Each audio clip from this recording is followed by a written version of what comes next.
भारत बांग्लादेश सीमा पर बॉर्डर लगाने के लिए राज्य की ओर से जमीन मुहैया नहीं कराती है। कोलकाता हाईकोर्ट नाराज, कहा देश बर्दाश्त नहीं करेगा। और आपको बता दूं, ये ऑन रिकॉर्ड फिगर्स है, 2000 किलोमीटर के जो बॉर्डर्स है उसमें से 1600 किलोमीटर पे फेंसिंग है। वहां पे 1.5 करोड़ इन्फिल्ट्रेशन एक समय पर होता था। आप डिपोर्टेशन का आंकड़ा हमेशा देते हैं हर डिबेट में, अभी वही निकाल रहे हो। डिपोर्टेशन का कॉस्मेटिक आंकड़ा छोड़ो, इन्फिल्ट्रेशन का आंकड़ा देखो।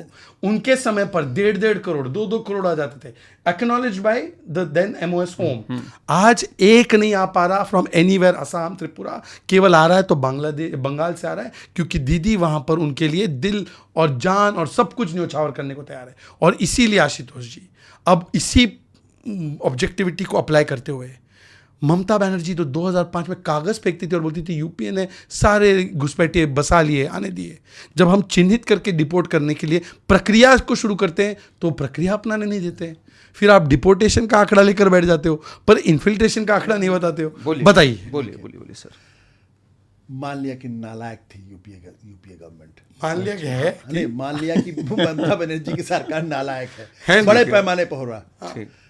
बट अगर इतने बड़े पैमाने पर अगर घुसपैठी आ रहे हैं, नहीं आ रहे, सुन बोलने दीजिए, चलिए आ गए, ठीक बोलने दीजिए। मान लीजिए 2014 के पहले इतने बड़े पैमाने पर घुसपैठी आ रहे थे, आ गए थे बस यहाँ पे, तो 11 साल के अंदर मोदी सरकार ने उतने ही बड़े पैमाने पर पहचान करके उनको डिपोर्ट करना चाहिए, नहीं करना चाहिए? बिल्कुल करना चाहिए ना, बिल्कुल करना चाहिए, 100% करना चाहिए। अगर 1.5 करोड़ आ रहे तो कम से कम 50 लाख तो भेजा, बिल्कुल करना चाहिए ना, बिल्कुल करना चाहिए जी। 2000 के आंकड़े पे याद, मनमोहन सिंह के 5 साल और मोदी सरकार के 5 साल, ठीक। 2009 मनमोहन सिंह की सरकार में 10,602 घुसपैठियों को डिपोर्ट किया गया, 2010 में 6,290, 2011 में 6,761, 2012 में 6,537, 2013 में 5,234, यानी 5 साल में 35,424 घुसपैठियों को डिपोर्ट किया मनमोहन सिंह सरकार ने, जिनके बारे में कहा जाता है कि दरअसल इन्होंने आने दिया और उसके बाद इन्होंने वोटर में कन्वर्ट कर दिया। ठीक, अब आप मोदी सरकार का आंकड़े देखिए, 2014 ड्रॉप देखिए 989, 989। ये तब है जबकि शुरू के 5 महीने सरकार, 4 महीने मनमोहन सिंह की थी। 2015 474, 2016 308, 2017 51, 2018 445, 2019 299, कुल कितने 2562। यानी जितना एक साल में मनमोहन सिंह की सरकार में घुसपैठियों को डिपोर्ट किया जा रहा था, उसका 1/3 भी 5 साल के अंदर नहीं डिपोर्ट किया गया। This is the commitment of the government. Very good question. National security का अच्छा, किसको डिपोर्ट कर रही है? एक महिला को जो प्रेग्नेंट है, बांग्लादेश डिपोर्ट करे, सुप्रीम कोर्ट के कहने पे उसको वापस लाना पड़ा। This is the level of their detection. मैं जवाब दे दूं? बिल्कुल जवाब दे दीजिए। अब आशुतोष जी का एक पॉइंट का मैं आपको लॉजिकल काउंटर। जी आशुतोष जी हमेशा ये आंकड़ा इन्होंने 7, 8, 10 डिबेट में भी कोट कर दिया डिपोर्टेशन का, कि इन्होंने 80,000, 90,000, 1 लाख किए और हमारी सरकार ने 10,000 किए या उससे कम किए।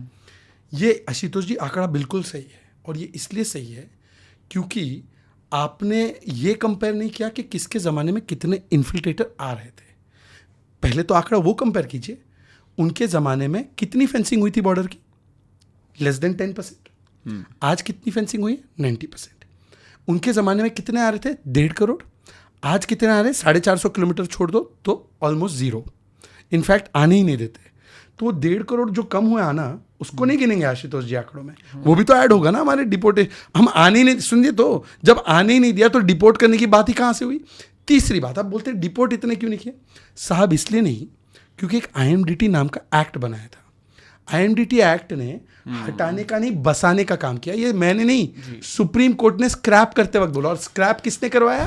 सर्बानंद सोनोवाल। मैं आपको वही कह रहा हूं कि वो लोग वहां से आए, आपने बॉर्डर सील नहीं किया, आपने उनको फिर हर स्टेट में जहां पे इनकी प्रेजेंस थी उनको बसाया, आईडी कार्ड दिया। एक बार आईडी कार्ड दे दो, नागरिकता दे दो, क्या एक सो कॉल्ड जो कागज के साथ बैठा है उसको आप ऐसे ही डिपोर्ट कर सकते हैं भारत से? नहीं कर सकते। एक प्रोसेस होगी, वो प्रोसेस क्या है? SIR to remove name from electoral list, NRC to remove name from the population list and then the deportation, तभी तो होगा। और फिर एसआईआर जब लागू करो तो विरोध कौन करता है? यही लोग। एनआरसी लागू करो तो कौन विरोध करता है? यही लोग। डिपोर्टेशन रोहिंग्याओं की करो, उनको हम नेशनल सिक्योरिटी थ्रेट बोलो, कौन विरोध करता है? इनके पुराने मित्र पार्टी में थे, प्रशांत भूषण, इनके दूसरे मित्र कपिल सिब्बल, वो जाके खड़े हो जाते हैं इनके लिए। और आखिरी बात, बाकी तो छोड़ दो, हम लोग तो कहते हैं कि इलीगल एक भी नहीं रहना चाहिए। ये गुलाम मीर जो बोलते हैं गैस सिलेंडर देना चाहिए, रोहिंग्या पे बोलती है ममता बनर्जी के तो कॉमन सिटीजन है। तो मैं तो बोल रहा हूँ आंकड़े छोड़ो, इंटेंशन देखो।